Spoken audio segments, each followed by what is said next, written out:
ఉన్నటువంటి ఏకైక దేశం ఏంటంటే మన భారతదేశం ఒకటే. కానీ ఈ స్వేచ్ఛ, సమానత్వం, సౌభ్రత్వం అనేది వాటిని మనం అనుభవించాలి తప్ప ఇతరులకు ఇబ్బంది కలగకుండా చూసుకోవడమే దాని యొక్క ముఖ్య ఉద్దేశం.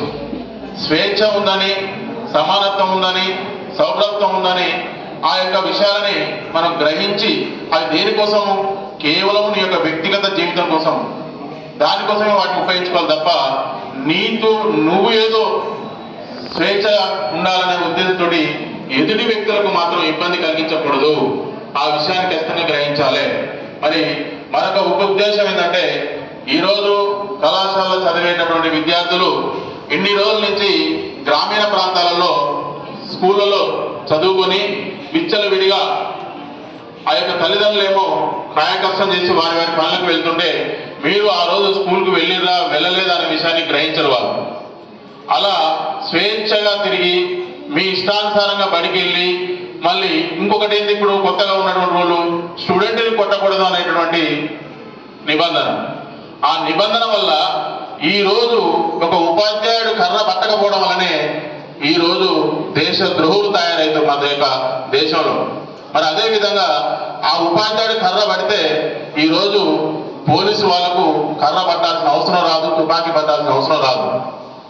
ఈరోజు రకరకాలుగా చాలా హత్యలు అనేవి జరుగుతున్నాయి, చాలా మానభంగాలు జరుగుతున్నాయి. మరి వాటన్నింటినీ రూపాపడానికి ఈరోజు పోలీస్ వ్యవస్థ ఉన్నది.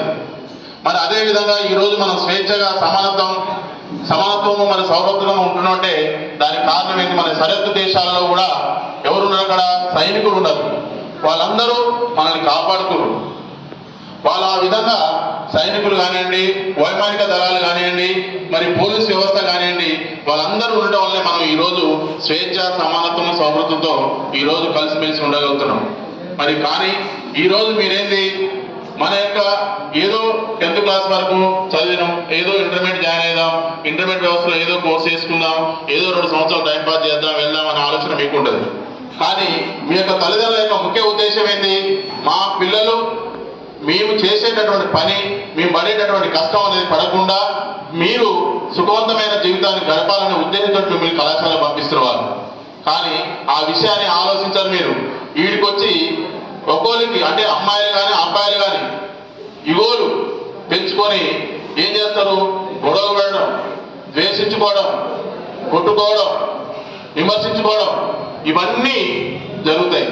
కానీ మనం ఒక కాలేజీలో చదువుతున్నాం అంటే అందరూ కూడా ఒక కుటుంబ సభ్యులుగా కలిసిమెలిసి ఉండి మనకున్నటువంటి సాధక బాధలను పంచుకొని ముందుకు పోతే మీరు ఖచ్చితంగా మంచి అభివృద్ధి పదవులకు వెళ్ళడానికి అవకాశం ఉంటుంది. కానీ అది విడిచిపెట్టి ఏం చేస్తారు, ఒకరికంటే ఒకరు ఇగోగా ఫీల్ అవుతారు. ఆ ఇగోల వల్ల ఈ గొడవలు పెట్టుకోవడం, తన్నుకోవడం, గుద్దుకోవడం వల్ల చివరికి మీ జీవితం ఏమవుతుంది, చెడుదారి పడడానికి అవకాశం ఉంటుంది.